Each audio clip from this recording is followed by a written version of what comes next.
որպեսզի այլևս գարշահոտություն չտարածի։ 24 News Պարոն Մամիջանյան, դուք նշում եք, որ Նիկոլ Փաշինյանը քաղաքական դիակ է եւ մեր մեղավորությունն է, որ նա միջև հիմա պաշտոնավարում է, ինչ է արվելու այս ուղղությամբ միջև ընտրություններ Փաշինյանին հեռացնելու հետ կապված։ Սերժ Սարգսյանը նշեց, որ կա կոնկրետ ծրագիր եւ Փաշինյանին հիմա հեռացնելու ճիշտ ժամանակն է։ Արդյոք քննարկումներ ունեցել եք Հայաստան խմբակցության հետ, իրենք արդյոք այս տեսակետին են թե ոչ, եւ նաեւ իմպիչմենտի Նիկոլ Փաշինյան անվստահություն հայտնելու գործընթացի հետ կապված ձեր խմբակցությունից նշվեց, որ թեկնածու հնարավոր է դուք առաջադրեք, արդյոք թեկնածու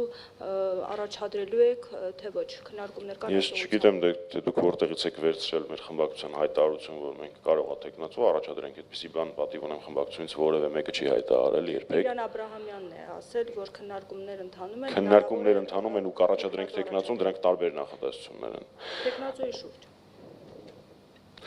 Կետարկետ գնանք։ Ես չեմ կարծում, որ ես պետք է Հայաստան դաշինքից, ոչ թե չեմ կարծում, այլ վստահ եմ, որ դա այդպես չէ, ճշտեմ իրենք կողմնակից են Փաշինյանին հեռացնելուն, թե չէ, ես վստահ եմ, որ նմանօրինակ հարց ես Հայաստան դաշինքի հետ քննարկելու չունեմ, ես իրանց դիրքորոշում այդ հարցում գիտեմ։ 1 2 նախագահ Սարգսյանի նշած ծրագրի հետ կապված դուք հարցնում եք դրա շուրջ տարվող աշխատանքների մասով, դրա շուրջ տարվող աշխատանքները սկսել են շատ ավելի վաղ, քան նախագահ Սարգսյանը առաջին անգամ դրա մասին խոսեց ծիծեռնակաբերդում եւ այդ աշխատանքները շարունակվում են։ Ինչի ենք մենք համարում, որ հիմա դրա լավագույն ժամանակն է, 1, որովհետեւ Փաշինյանի ռեյտինգը պատմական մինիմում վրա է ու շարունակելու է գահավիժել, շարունակի այդպիսի գրառումներ անել, ինչքան կարողանում ես արա, ինչքան կարողանում ես մարդկանց քո իրական դեմքը ցույց տուր։ Դա առաջին։ Երկրորդ, որովհետև Փաշինյանը այս պահին աշխարհաքաղաքական աջակցություն ունի իմ վերլուծությամբ բացառապես Թուրքիայից։ Երրորդ, որովհետև վարչապետին անվստահություն հայտնելու գործընթացը, որը անվանվում է impeachment մեր մամուլում, ենթադրում է միակ ճանապարհներից, որը ենթադրում է 0 մասնակցություն Փաշինյանի կողմից, 0 կախվածություն Փաշինյանից։ Այսինքն դա ընտրություն չի, որը ինքը կազմակերպելու է իր բոլոր խախտումներով, դա արտահերթ ընտրություն չի, որ ինքը նշանակելու է, դա հրաժարական չի, որը պիտի իրան ժողովրդական ճնշման միջոցով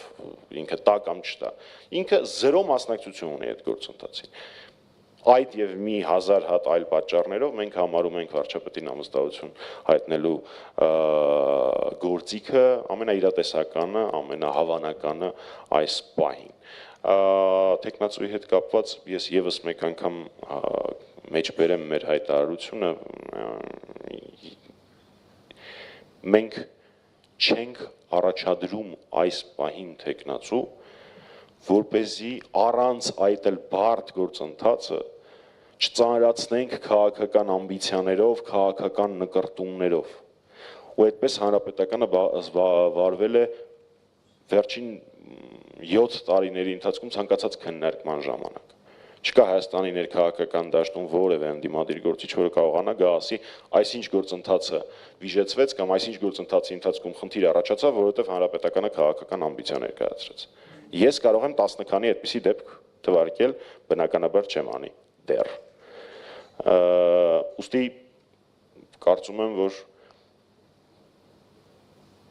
ինչքան շատ ինքը այսպես շարունակի, այնքան ավելի հավանականությունը կբարձրանա անվստահություն գործիքի կիրառման։ Այդ թվում նաև այն պատճառով, որը ես մեջ բերել էի մեր բրիֆինգի սկզբում։ Կարծում եք նաև քաղաքացիական պայմանագիր խմբակցության պատգամավորներին սա դեր խաղա իրենց պաշտպան վրա։ Նորից գնանք, մենք շատ ենք խոսել սրա մասին, մենք մինչ օրս միշտ շարժվել ենք փողոցային պայքար, փողոցային կոնսոլիդացիա, որպես վերջնարդյունք անվստահություն հայտնելու գործընթաց դրա անվանությամբ, բոլոր նախորդիվ շարժումների ընթացքում, կա առաջարկ նախաձեռնողների կողմից հակառակ գնալ եւ որպեսզի անվստահության գործընթացը, այսպես կոչված impeachment-ի գործընթացը լինի այսպես կոչված trigger,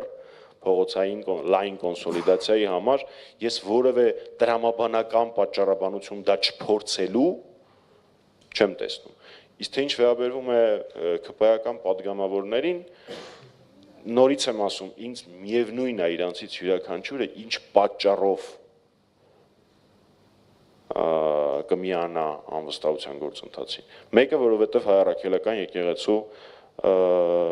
հետևորդ է ու այսօր առավոտը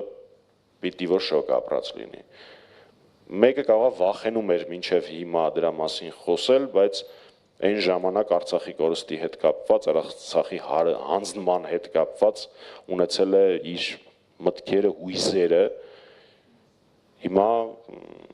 հաշվի առնելով Փաշինյանի գահավիժող ռեյտինգը այլևս չվախենա։ Մյուսը կարող է սոցիալական խնդիրներով տեսնի, որ մեր ազգաբնակչությունը պարզապես հարստահարվում է հարկերով, գույքահարկերով, աղբահանության վճարներով, եսի մինչերով ու դրա համար անի։ Մյուսին կարող է դուր չգա այն փաստը, որ սոցիալական անհավասարությունը, սահմանադրությանը հակասություն է մտցվում եւ մարդկանց առաջարկում են օրինական վճարով իրենց քաղաքացիական պարտքից, այսինքն բանակում ծառայելուց հրաժարվել, որ օրինակ Civic-ը եւ այլ որոշ լրատվականներ չգրեն, այո, ես չեմ ծառայել Հայաստանի Պետության զինված ուժերում, որտեղ գիտությունների տեխնացու եմ։ Ուստի ինձ մեկ է թե յուրաքանչյուրը ինչ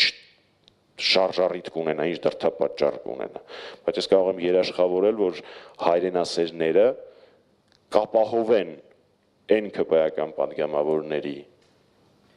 անվտանգությունը, պաշտպանությունը, որոնք կփորձեն եւ կորոշեն անցնել պատմության ճիշտ կողմը։ Շնորհակալ եմ։